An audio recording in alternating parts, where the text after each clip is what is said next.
So you look at the stock market. One day it's soaring high, and it feels like everyone is making a ton of money.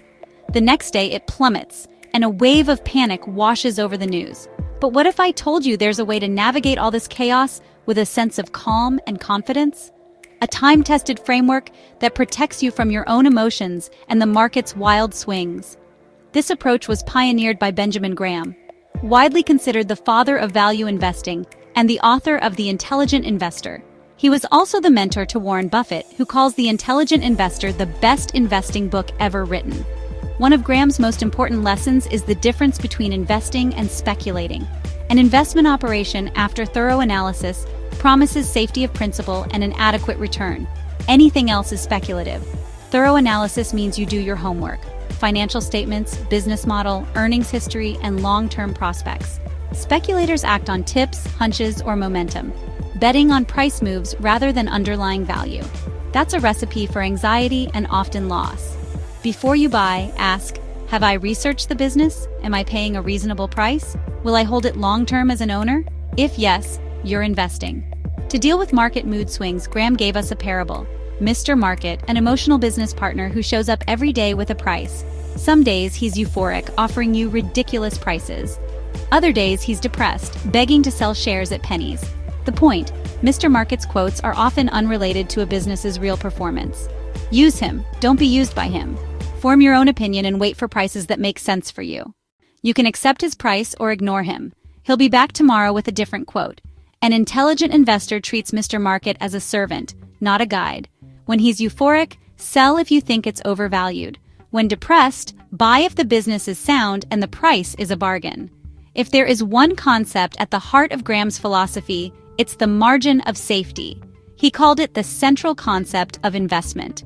Think of building a bridge. If engineers calculate 10 tons is needed, they don't build for 10. They design for 20 or 30. That extra capacity is the margin of safety. In investing, the future is uncertain. A margin of safety cushions against mistakes, unexpected downturns, and unforeseen events.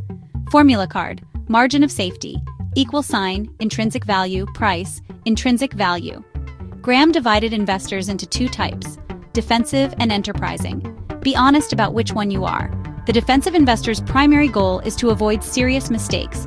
They seek freedom from effort and frequent decisions, a stable, diversified portfolio. Rules for defensives: diversification, large, seasoned companies, strong finances, long dividend record, moderate valuation. Enterprising investors do deeper research, special situations, small caps, reorganizations, requiring time, skill, and strict discipline. They still insist on margin of safety. Trying to act enterprising without the time or skill is a quick path to trouble. Pick the style that matches your temperament. Next, how to estimate intrinsic value and a practical heuristic known as the Graham number, a starting point for defensive investors. Estimating intrinsic value can be complex. Graham offered a simple heuristic, the Graham number, to give defensive investors a quick first-pass filter. It uses two financial metrics: earnings per share, EPS, and book value per share, BVPS.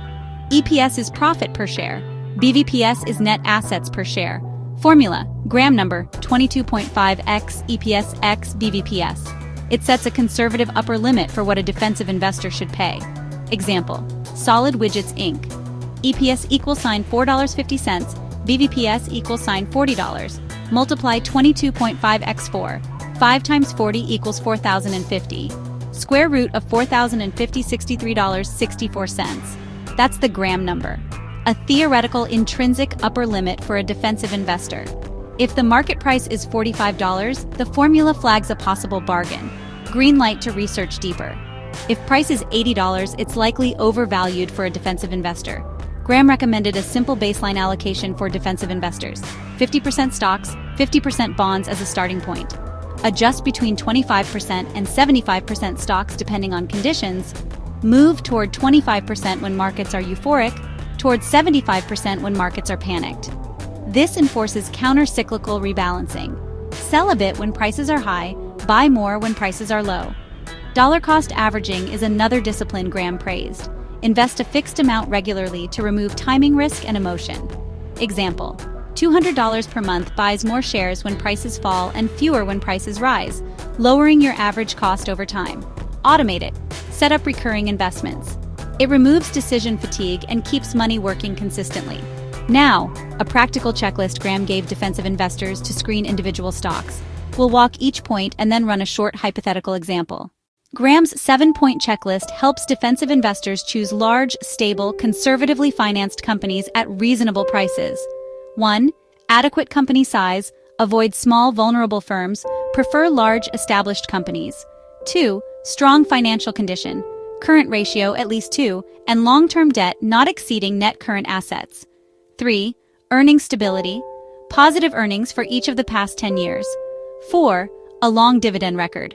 Uninterrupted dividends for at least 20 years. 5. Earnings growth. At least a 1/3 increase in per-share earnings over 10 years, using 3-year averages. 6. Moderate PE. Price should not be more than 15 times average earnings of the past 3 years. 7. Moderate PB. Price no more than 1.5 times book value. As a combined check, PE x PB should be 22.5. These rules focus on quality, stability, and a price that gives you a margin of safety. Let's quickly analyze a fictional company, ABC Corp, to see the checklist in action. Say EPS = 4.00, BVPS = 20.0, Graham number = 22.5 x 4 x 20 = 1, 842.43. If the market price is 32, margin of safety 42.43, 32. 42.43, 24%. That's a healthy buffer to continue screening ABC Corp. Also check PE, PB, dividend history, and earnings stability. If these align, ABC passes. If not, move on. Finally, beware of common pitfalls that undo many investors. Common pitfalls: chasing hot stories, ignoring balance sheets, over-concentrating, skipping margin of safety, and emotional trading. Timing the market is a fool's errand. Focus on price, not on timing. Avoid fixating on single quarters or IPO hype. Your biggest enemy may be your own psychology, fear and greed. Use rules and checklists to guard against impulses. Recap: think like an owner, use Mr. Market to your advantage, demand a margin of safety, and choose the defensive or enterprising path that fits you. If you found this helpful, like and subscribe.